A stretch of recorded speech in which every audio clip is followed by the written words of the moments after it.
Hello everyone, look what I have today, the intelligent UHF RFID Handheld Terminal from Urovo. Let's open up. So this is all I get. I have the user guide, the device, and the battery.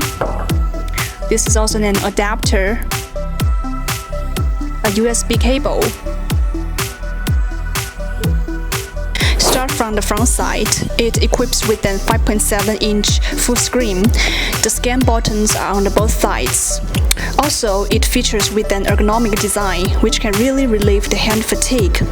At the back, there is a UHF area right below the scan engine.